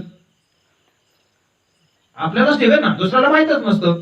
तसा हा जो बंद आहे हा बंद दुसऱ्याने आपल्यावर टाकलेला नाही. मुक्त होता परी बळे झाला बद्ध घेऊन या छंद माझे माझे दुसऱ्याने नाही आपणच आपल्याला बांधून घेतले. याच्याकरता रामदास स्वामींची कथा सांगितली जाते. एक माणसाला म्हणायचे बाबा रोज चल याचा प्रवचन ऐकायला. हो महाराज तुम्ही पुढे हो म्हणला. मी आलोच. बरीच माणसं अशी भेटत आम्हाला. हो तुम्ही महाराज पुढे व्हा मागून आलोच. वर्षभर असं चाललं होतं. तो माणूस काय येतच नव्हता. महाराज तर त्याला सारखे चल म्हणायचे. एक दिवशी नदीवर गेले रामदास स्वामी. तो माणूस तिथं होता. म्हणजे रामदास स्वामी नदीवरून स्नान करून आले होते आणि हा नदीकडे निघाला होता. रामदास स्वामी पाहिलेला म्हणतो आलेला. तिथे वडाचं झाड होतं. रामदास स्वामीने त्या वडाच्या झाडाला गठ्ठमिठी मारली आणि तो माणूस आपले शब्द ऐकू जाते एवढ्या अंतरावर आलाय असं लक्षात आले की रामदास स्वामीने ओरडायला सुरुवात केली. मला सोडा मला सोडा मला झाडाने धरले मला सोडा. बाकी सगळे लोक हसायला लागले. काय महाराज मूर्ख आहेत काय कीर्तन प्रवचन करतात असे वागत आहेत. तो माणूसही आला. त्या माणसाने पाहिले तो माणूस तो खूपच हसायला लागला. महाराजाच्या जवळ आला. महाराज काय चाललंय. काय नाही म्हणले मला या झाडाने पकडले मला सोडा कोणीतरी. तो हसायला लागला. महाराज ते मूर्खासारखे काय वागताय म्हणजे काय झाडाने तुम्हाला धरलंच नाही तुम्ही झाडाला धरले.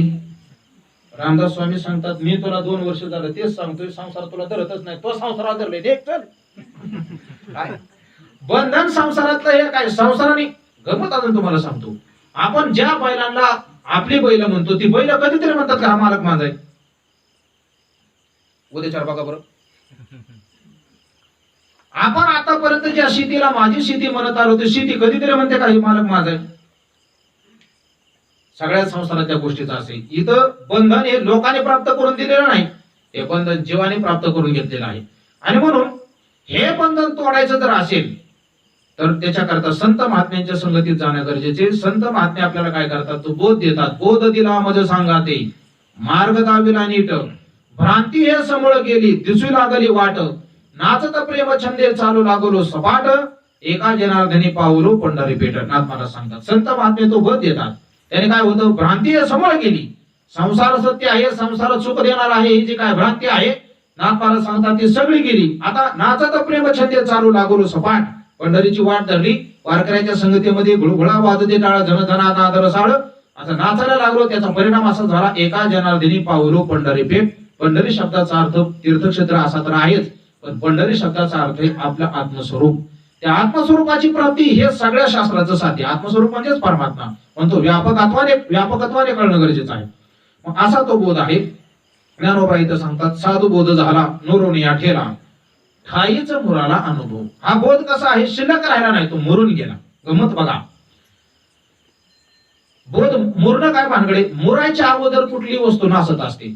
आपल्या माऊल्या लोणचं घालतात, लोणचं जोपर्यंत चांगलं मुरत नाही तोपर्यंत त्याला बोरा लागतो, नासत. आता घरात उदाहरण, काय अडचण नाही का नाही, कुठलंही असंच आहे.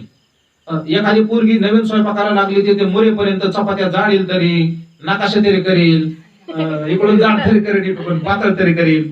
एकदा ती स्वयंपाकात मुरली की आता काय नाही, ती गप्पा मारता मारता सुद्धा चपातीला डागही पडू देत नाही.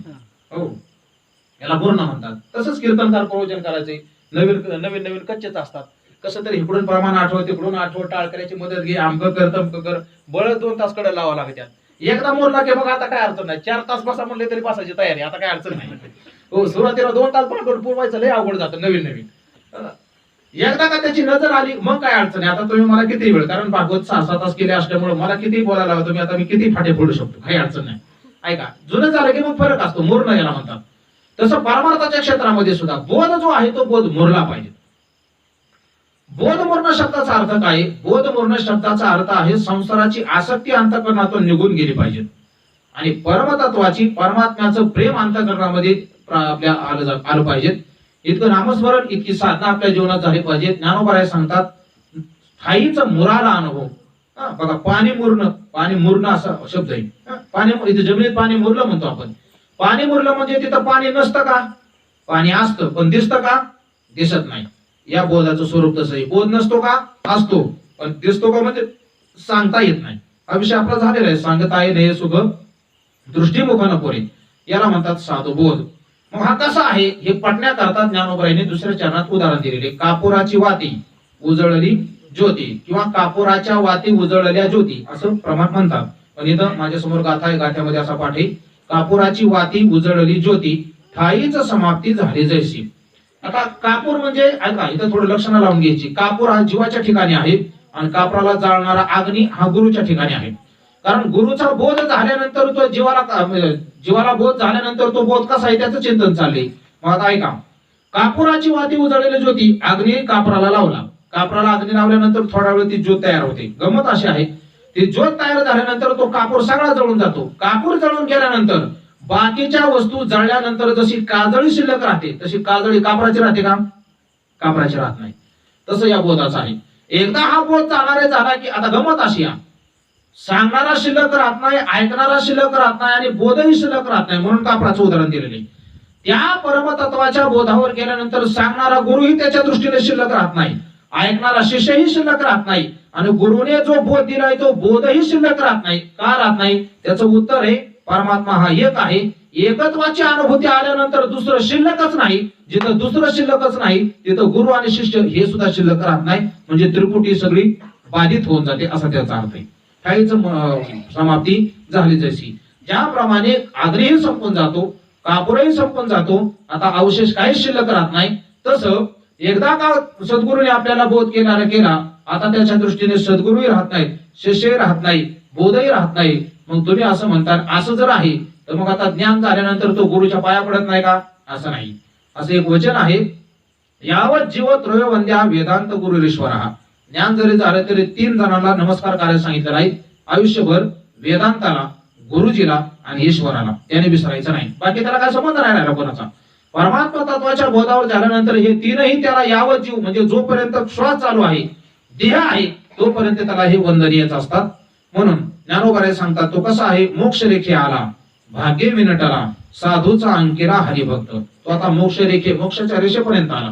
ऐका, रेषेपर्यंतच का आला, बोध का झाला नाही, कारण इथं असं शब्द आहे, साधू बोध झाला नोरोनिया ठेला, ठाईचा मोराला अनुभव. अजून बोध शिल्लक राहिला असा शब्द आहे. आणि गमत अशी तिथं बोध शिल्लक सुद्धा राहू नये. म्हणजे मी आत्मस्वरूप आहे, परमात्मा स्वरूप आहे असंही वाटू नये. असं वाटणं हे सुद्धा धोक्याचंच आहे.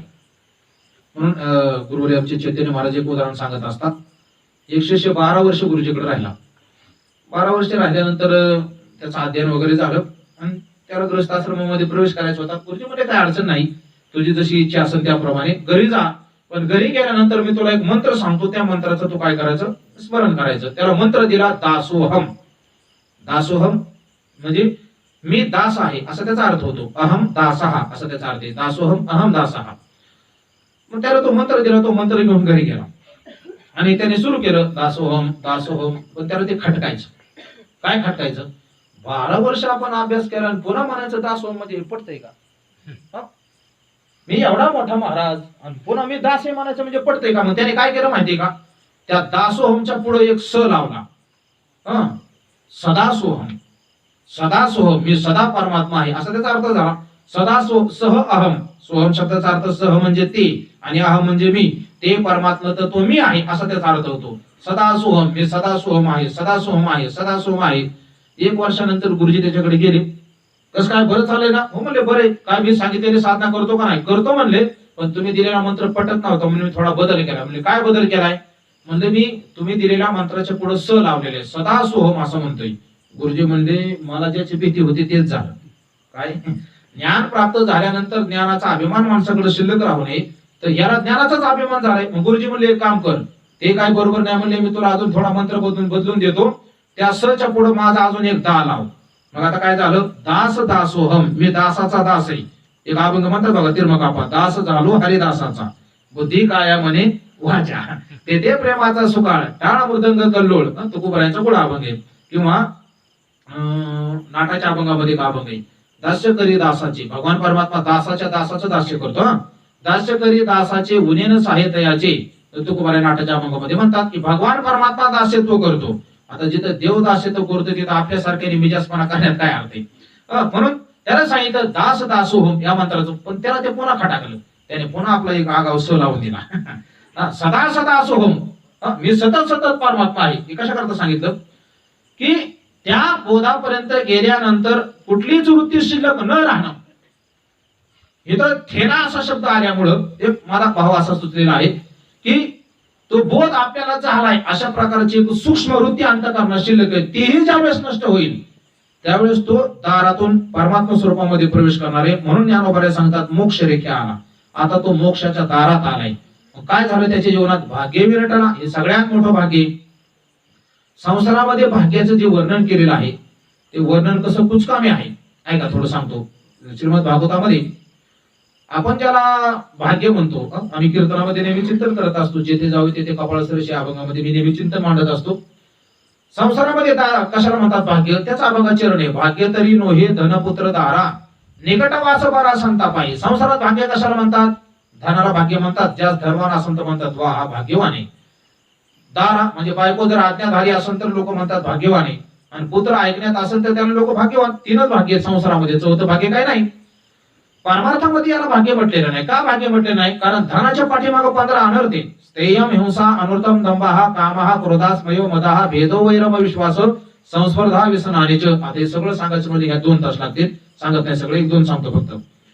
दानाच्या पाठीमागे पहिला अनर्थ भागवतकाराने सांगितला चोरी. स्थेयम. चोरी कोणाची होते? ज्याच्याकडे काय नाही ते चोरी होते का? ज्याच्याकडे आहे त्याची. एक मी कुठेतरी कथा आहे, गोष्ट ऐकली होती, छान गोष्ट आहे का. गावामध्ये मित्र होते, एक 10-15 मित्र होते. सगळे श्रीमंत घरातली होती. कसं एक चुकून गरीब घरातला मित्र होता. त्यांच्यात मित्रच होते सगळे म्हणजे सगळे त्याला जवळ करायचे. त्याचा काय दोष वगैरे करत नव्हते, मित्रच होते सगळे. तर ते म्हणजे आता एक काम करू, आता लॉकडाऊन उघडे आपण फिरायला जाऊ. आता लई 5-6 महिने झालं डांबून ठेवले. म्हणजे आपण थोडं जाऊ म्हणजे महाबळेश्वरकडे फिरून येऊ. तुम्ही जर महाबळेश्वरला गेला असाल, तुम्ही फक्त महाबळेश्वर पर्यंतच गेला असाल. त्याच्या पलीकडे आम्ही गेलोय. अलीकडून जाताना जेवढा घाट नाही त्याच्यापेक्षा खतरनाक घाट पलीकडल्या बाजूला आहे. ते तिकडून येत होते. असं कल्पना करा, गाडक जर केली त्यांनी भाड्याने, ते निघाले आणि घाटामध्ये आल्यानंतर गाडी बंद पडली. आता हे सगळे श्रीमंतच होते. गळ्यामध्ये सोन्याच्या चेनी, 10 बोटामध्ये 10 अंगठ्या. ते काय आता गडी श्रीमंत सगळे. आणि गरीब गडी नको म्हणत होता, पण आता म्हणले एकटाच तुला सोडून आम्हाला बरं वाटा नाही, आमचा तो मित्र आहे. हे त्याला घेऊन गेले होते सगळेच. घाटात गाडी बंद पडली, नेमकी चोरट्याने अडवली. चोरट्याने अडवल्यानंतर चोरट्याने पाहिलं सगळ्याच्या अंगावर सोने. बोटा सकट अंगठ्या तोडून घेतल्या सगळ्याच्या. आणि मग ज्याच्याकडे काय नव्हतं त्याला वाटलं काय नसल्यानंतर किती समाधान असतं हे मला आज कळालं. उदाहरण संपलं. चोरी कोणाची होते? ज्याच्याकडे काय आहे त्याची चोरी होते. स्थेयम हिंसा. अलीकडे आपण पेपरला टीव्हीला बातम्या ऐकतो, खून चाललेत, मारामाऱ्या चाललेत. मला वाटते काय तो नट सुशांत त्याची तर काही बरीच चौकशी चालली. कशा करता? दुसरं काय काम आहे? संपत्ती दुसरं काहीच नाही. ऐका, जगामध्ये आई वडिलांमध्ये म्हणजे मुलाबाळामध्ये, पित्यापुत्रामध्ये, बहिणी बहिणीमध्ये, जावयामध्ये, सासऱ्यामध्ये वादावादी सगळी चालू आहे, शेजारी शेजाऱ्यांची. याला कारण काय आहे? याला दुसरं तिसरं काहीच कारण नाही, संपत्ती हे कारण आहे. संपत्ती हा विषय डोक्यातून काढला की माणूस कोणाचा द्वेष करू शकत नाही. स्वार्थ जिथं आहे तिथं माणसाच्या अंतःकरणामध्ये विकार प्रवेश करतात. निस्वार्थी माणूस आहे, त्या निस्वार्थी माणसाचा कोणी द्वेष करत नाही. का? कारण तो माणूस कोणाला कशाचीच अपेक्षा घेऊन कोणाकडे कधी जात नाही. आणि कशाचीच अपेक्षा न ठेवणारे माणसं आपल्याला आवडतात, रोज मागणारे माणसं आवडतात. समजा मी असं म्हणलं की चला आपल्याला पुन्हा वर्गणी करायची, मग त्याने काढलं आहे काहीतरी आणि काय आता दिली म्हणजे गणपतीला, पुन्हा आता सांशीची मानाला, पुन्हा कशाला वर्गणी. म्हणजे सारखं मी मागणार नाही, पण नुसता विचार मनातला काढला तरी बी माणसाची मन कशी झाली बघा. काय हो, म्हणजे विचाराने जर एवढा ताण होतोय तर सारखं सारखं मागणारा किती ताण होत असेल. ऐका, म्हणून स्टेम हिंसा मारामाऱ्या चाललेल्या आहे, त्याच्या पाठीमागे काय? धन आहे. म्हणून तुकाराम महाराज सांगतात, तुका म्हणे धन भाग्य पण कसं आहे? अशाश्वत भाग्य आहे. तुका म्हणे धन भाग्य अशाश्वत जाण. गंमत आहे, धोंडा महाराजांच्या हरिपाठी उराणामध्ये त्यांनी गोड चिंतन मांडलेले. लक्ष्मी एका जागेवर राहत नाही, सारखी फिरते. पैसा खिशात राहतो काय? सारखा राहत नाही. का राहत नाही? ती सारखी का फिरते? याचे गोड कारण आहे. लक्ष्मी निघाली कुठून? समुद्रातून निघाली ना. आपण लग्नात मंगलाष्टक म्हणतो ना, लक्ष्मी कौस्तुभ पारिजात, ती समुद्रातून निघालेली. समुद्रातून निघालेली असल्यामुळं भक्ताने असा भाव काढलाय, ते समुद्र मंथनातून निघाले ना. समुद्र मंथनातून लक्ष्मी निघाल्यामुळे ती फिरत फिरत निघाली म्हणली. आणि फिरत फिरत निघाल्यामुळे तिची काय अजून बोंड गेलीच नाही. नाही कळलं अजून? बोंड आलेला माणूस सारखा फिरत राहतो, तसे या लक्ष्मीची काय अजून बोंडच गेली नाही. त्याच्यामुळे ही ह्याच्या केशातून त्याच्या केशात, ह्याच्या केशातून त्याच्या केशात, ह्याच्या केशातून त्याच्या केशात. अहो, लक्ष्मी स्तोय तरंग भंग चपला विद्युत चलम जीवितम. लक्ष्मी कशी आहे? पाण्यावरचा तरंग जसा अशाश्वत आहे तशी लक्ष्मी सुद्धा अशाश्वत आहे. म्हणून भक्त महात्मे, संत महात्मे याला भाग्य म्हणत नाही. चला, मला सगळं लांबवायचं नाही, वेळ होईल. पुढे पत्नीला भाग्य म्हटलेले. आता पत्नीला का भाग्य म्हटलेले? पत्नी खरीच भाग्याची आहे का? तर तुकाराम महाराज गात्यामध्ये असं लिहितात, श्रीदेवी गुणवंती तरी तिपे गुंती आशा या लागी कर्कशा करून ठेवी. बहुतेक वारकऱ्याच्या बायका जरा अशा कडकच असतात. त्याचं कारण तुकाराम महाराजांच्या गात्यात येईल. का कडक असतात? कारण हे बाबा इकडे कीर्तन, इकडे सप्ताह, इकडे वारी, आणि तिला वाटतं शेजारी एवढा कष्ट करतोय, हे बाबा बोंबलत फिरते. ती बाय अशी हालच असते. तुकाराम महाराज त्याचं कारण सांगतात का? श्रीदेवी गुणवंती तरी तिपे गुंते. बाय जर चांगली गोड बोलणारी वारकऱ्याला दिली तर वारकरी वारीला जायचाच नाही. त्याच्यापाशीच बसल. जय देव जय देव जय माझी बायको, तू जे सांगन तेच मी ऐकू. सगळी आरती जर तुम्हाला पाठ करायची असेल तर पंढरपूरला महाद्वारामध्ये भगवान शंकराचं मंदिर आहे, त्याच्यावर चिटकावलेले, तिथं जाऊन तुम्ही पाठ करून या. काय ऐका, म्हणून पत्नीमध्ये मन आसक्त झाले की माणूस पारमार्थ करू शकत नाही. एखादीच पत्नी असते तुळशीदास महाराज सारखी, ती त्याला मुक्त करते. सांगतो कथा तुम्हाला, चला तुम्हाला थोडं कथा बी सांगितलं पाहिजे, म्हणजे तुम्ही जरा फ्रेश राहता. तर तुळशीदास महाराजांचं लग्न झालं. साहजिकच आहे, तरुण मुला मुलीमध्ये आकर्षण असतं. पत्नीशिवाय त्याला करमत नव्हतं. माहेराला गेले ते ह्याला कुठं करमानाच तुळशीदास महाराजाला. ते तेव्हा काय महाराज नव्हते. ते हे पाऊस चालू होता, बायको नदीच्या पलीकडे राहत होती. पलीकडे कसं काय जावं, अंधार पडला होता. ते गेले, काहीतरी वणक्यासारखं दिसलं त्याला, त्याच्यावरून पलीकडे गेले. आता सासऱ्याचं घर 2 मजल्याच होतं. त्याच्या बायकोची खोली वर 2ऱ्या मजल्या होती. वर कसं चढायचं? दार तर वाजवता येणार रात्री गेल्यामुळं. काहीतरी दुरीसारखं दिसलं त्याला, धरून वर गेले. आणि बायकोने पाहिलं, हा तुम्ही इतक्या पावसात इतक्या रात्री कसं काय आले? म्हणल्यानंतर म्हणजे हे काय तर माझ्याकरता दोरी सोडली आहे. दोरी कुठं सोडली म्हणले? बघितलं तर तो साप होता. म्हणजे कामांध झालेल्या माणसाला आपण काय करतो हेही लक्षात राहत नाही. कामात राम नाम भयम न लज्जा. म्हणजे नदीतून कसं काय पलीकडे आला? रात्रीच्या तर नावं सगळ्या बांधल्यात. म्हणजे माझ्याकरता एक वंडका होता ना तिथं जाऊन पाहिलं तर वंडका नव्हता, मेलेल्या माणसाचं प्रेत होतं. त्या प्रेतावर बसून आला होता. आणि मग त्या ठिकाणी ती बाई सांगते, सगळ्याच बाया अशा नसतात, तिने सांगितलं, हाड मांस की देह मम तापर इतनी प्रीती तासू जब राम पर तव होय भयमुक्त भीती. तिने सांगितलं, हाडा मासाच्या माझ्या शरीरावर तुमचं एवढं प्रेम आहे, एवढं प्रेम जर तुम्ही देवावर केलं तर तुम्ही संसारातून मुक्त होता. तिथंच त्यांना वैराग्य झालं आणि तिथून पुढे ते संत पदाला प्राप्त झाले. सगळ्याच बायका अशा नसतात. ऐका, म्हणून तुकाराम महाराज सांगतात, भाग्य तरी नो धन पुत्र दारा. पुत्र राहिला अजून, पुत्राचं चिंतन आपण त्या दिवशी करून आलो. खरं तर संसारिक माणसाने पोराबाळांना जोपर्यंत ती करती होत नाही तोपर्यंत लक्ष द्यावं. मी तर सांगत असतो नेहमी, एकदा पोरं हाताखाली आली आणि त्यांनी हाताखालून काढायच्या आधी आपलं चट ज्ञानेश्वरी गाथा पारायण करावं, आळंदी पंढरीची वारी करावं, मस्त आपला मजेत परमार्थ करावा. म्हणून इथं ज्ञानोबा सांगतात, मोक्ष रेखे आला तो भाग्य विनटला. आपल्याला भाग्याचा खूप विस्तार करता येईल. आपल्याकडे वेळ कमी आहे, 10 मिनिटं आहेत माझ्याकडे, 10-15 मिनिटं अजून एक चरण आहे आपल्याकडं. परमार्थामध्ये भाग्य कशाला म्हणतात ऐका. पहिलं तर भाग्य असं आहे, आपले वाईट विचार जाऊन आपल्या अंतःकरणात चांगले विचार येणं, हे पहिलं भाग्य. 16व्या अध्यायामध्ये गीतेच्या दैवी संपत्ती आणि आसुरी संपत्तीचं चिंतन आहे. आसुरी संपत्ती कशाला म्हणतात? दंभो दर्पोभिमानश्च क्रोध पारुष्यमेवच. दंभ 6 आहेत, आसुरी दोष 6 आहेत, आणि दैवी संपत्ती ही 26 गुणाची 26 गुणाची सांगितलेली आहे. अहिंसा, सत्यमस्तेय, अशा प्रकारचे वर्णन आहेत तिथं. तर याच्यामध्ये गंमत अशी आहे, आसुरी जे काही दोष आहेत ते दोष एवढे खतरनाक आहेत, एक आला की त्याच्या बरोबर सगळे येतात आसुरी दोष. एकदा दंभ आला की त्याच्या मागे दर्प येतो, दंभ दर्प त्याच्या मागे अभिमान येतो, त्याच्या मागे काम येतो. म्हणजे आसुरी संपत्तीचा एक आला की त्याच्या मागे सगळे येतात. दैवी संपत्तीचं तसं नाही. दैवी संपत्तीचा एक गुण असल्यानंतर बाकीची येत नाहीत, प्रयत्नाने आणावी लागतात. आणि याच्या उलट असे, आसुरी दोष एक गेल्यानंतर सगळे जात नाही, एकाला प्रयत्न करून घालावा लागतो. पण दैवी संपत्ती अशी, एक गेला की त्याच्या पाठीमागे सगळे जातात. आता सोपं बोलू का? सोपं असे, माणसाला आयुष्यामध्ये नाव कमवायला खूप वर्ष खूप कष्ट लागतात, पण नाव घालवायला अर्धा मिनिट जास्त झालं. काहीतरी असं वाईट करायचं की आयुष्यातून त्याचं नाव बरबाद होऊन जातं. म्हणून दैवी संपत्ती प्राप्त करावी माणसाने जीवनामध्ये. मनुष्य देह मिळाला आहे, जितकं देवाच्या जवळ जाता येईल तितकं जाण्याचा माणसाने प्रयत्न केला पाहिजे, तितकं नामस्मरण साधना करावी. दैवी संपत्ती ऐका, परमार्थ खरं तर ऐकून नुसतं सोडून द्यायचा नसतो.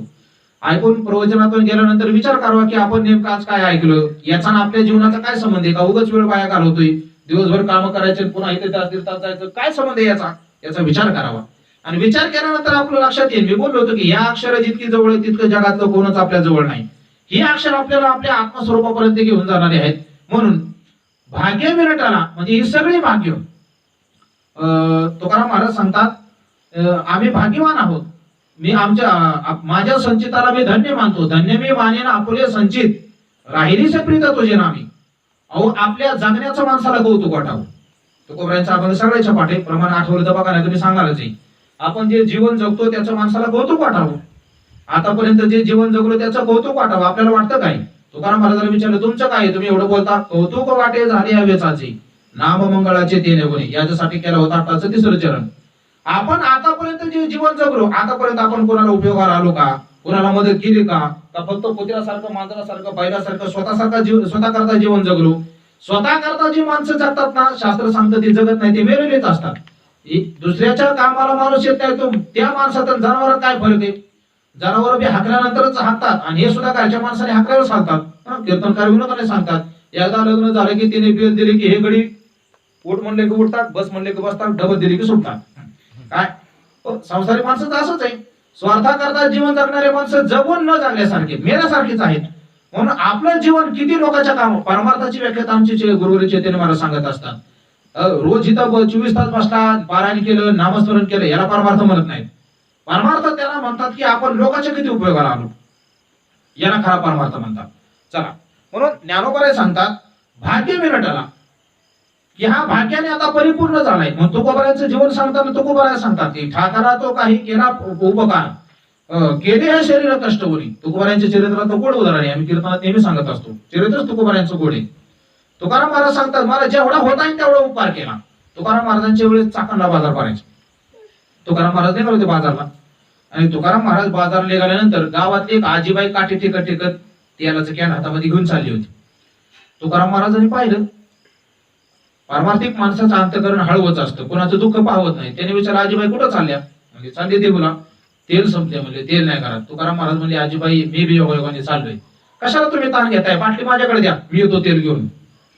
गमत आहे का? काय अर्धा लिटरची बाटली होती ती तुकाराम महाराजांनी घेतली, आणि घेतल्यानंतर तुकाराम महाराजांनी त्या बाटलीत तेल भरून आणलं. तेल भरून आल्यानंतर ते दिलं त्या आजीकडे दिल्यानंतर आजीबाई आली आता आजीबाईच्या घरामध्ये एक पेशंट असं होतं, डॉक्टरने सांगितलं होतं हलकं हलकं खायचं, जड खायचं नाही. विनोदी वर्ग चरित्रात नाहीये, पण सांगतो थोडं मनोरंजन. हलकं हलकं खायचं.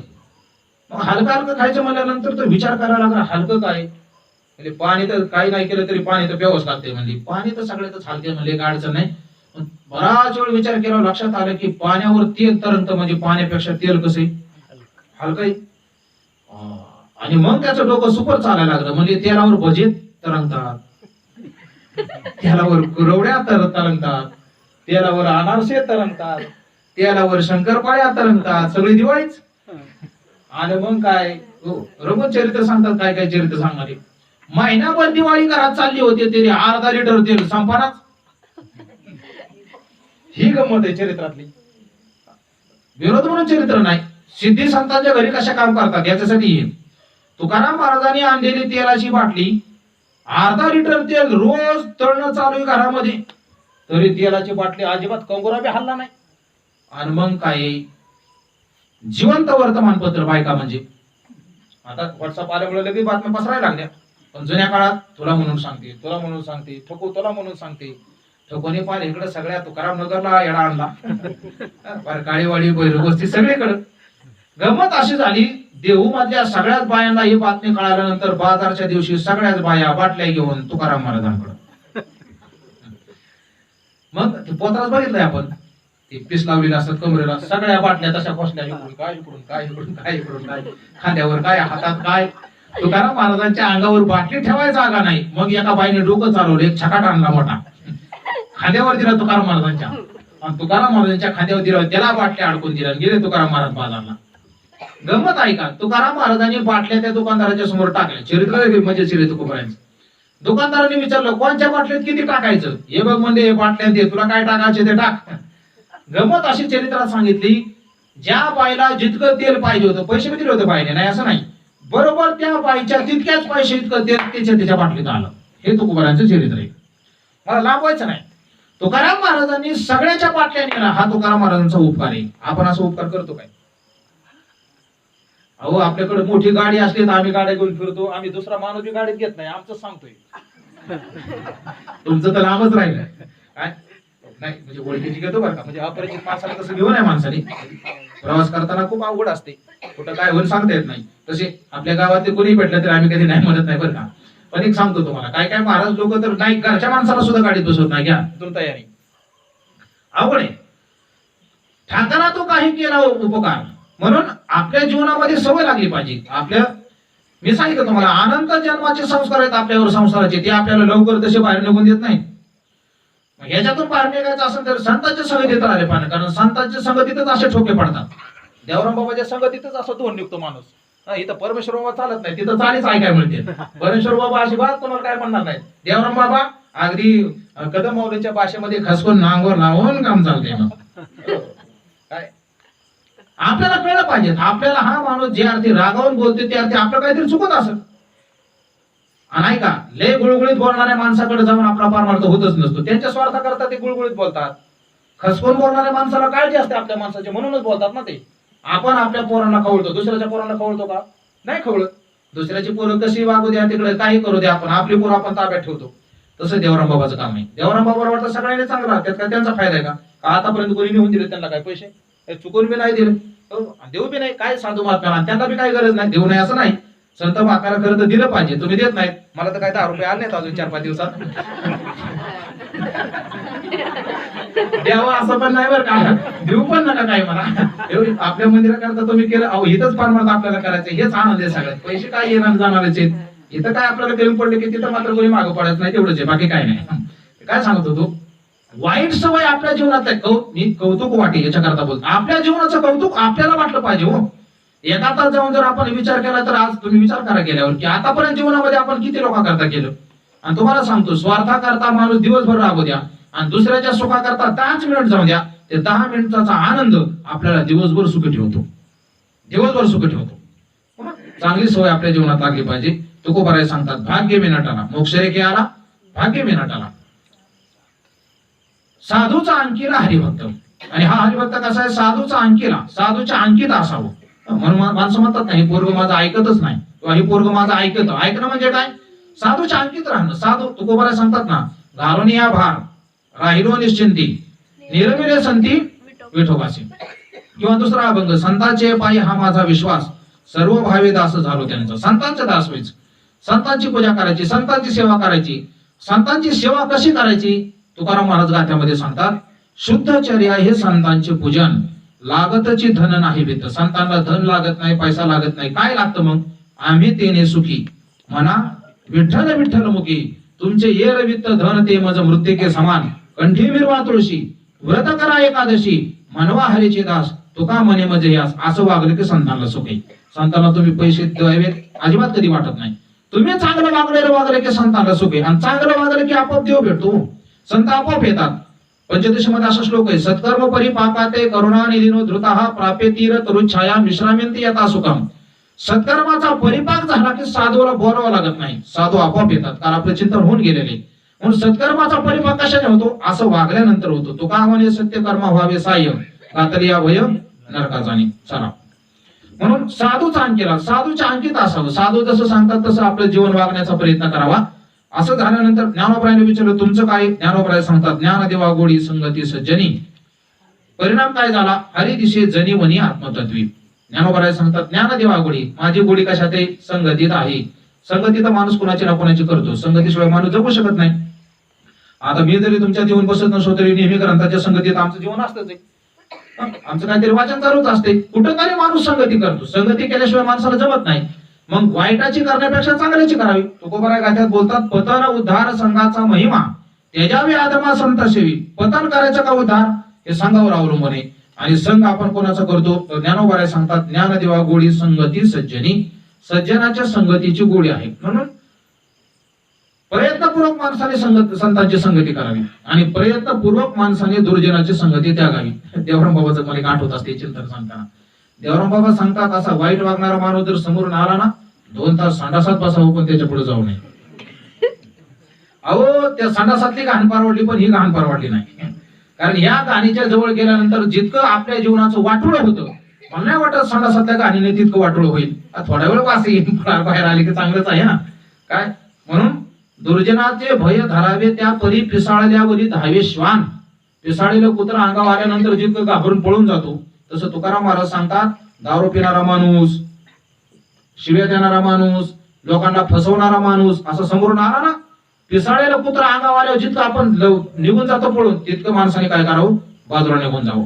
म्हणून ज्ञानदेवा गोडी संगती सज्जनी. त्याचा परिणाम काय झाला? हरिदिशे जनी, हरिदिशे वनी, हरिदिशे आत्मतत्वी. ज्ञानोबराय सांगतात, जनी म्हणजे जगामध्ये, वनी म्हणजे वनामध्ये, आणि आत्मतत्वी म्हणजे आपल्या आत्मस्वरूपामध्ये. ज्ञानोबराय सांगतात हरीची प्रतीती येते. मगाशी मी बोललो होतो, झाला वेळ आपला. बालयोगी महाराजांनी याचे अर्थ असे केलेले, जनी हरी कोणाला दिसतो? तर निष्काम कर्म करणाऱ्याला जगामध्ये हरी दिसतो. कारण ऐका, निष्काम कर्म करायचं म्हणले की लोकांमध्ये देवच पाहावा लागतो. समोरच्या देव आहे असं जर आपल्याला वाटलं तर आपण त्याच्याकडे कशाचीच अपेक्षा करणार नाही. समोरचा आपला कोणीतरी माणूस आहे, काहीतरी आहे असं वाटलं की आपल्याला वाटतं त्याने काहीतरी द्यावं. पण समोरचा देव आहे अशी जर अंतःकरणात भावना असेल तर त्याच्याकरता होणार आपलं कर्म हे निष्कामच होतं. आणि निष्काम कर्म केला की आपोआप आपल्याला सगळीकडे देव दिसायला सुरुवात होते. ही एक परमार्थाची पायरी, ही कर्माची पायरी आहे. दुसरी उपासनेची पायरी आहे, एकांतामध्ये बसून चिंतन करायचं. वनामध्ये बसायचं, चिंतन करायचं. तिथं गेल्यानंतर काय होईल? आपल्याला अशी अनुभूती येईल की हे जे काही झाडं वगैरे दिसतात ते झाडं नसून परमात्माच्या झाडाच्या रूपाने नटलेलं आहे. हरी दिशे वनी. आणि वेदांताचं चिंतन जर करणारे असाल तर तुमच्या असं लक्षात येईल, हरिदेव जगत जगदेव हरिही हरितो जगतो नाही भिन्न वपू इति यस्य मते परमार्थ गती स नरहा भव सागर उद्धरती.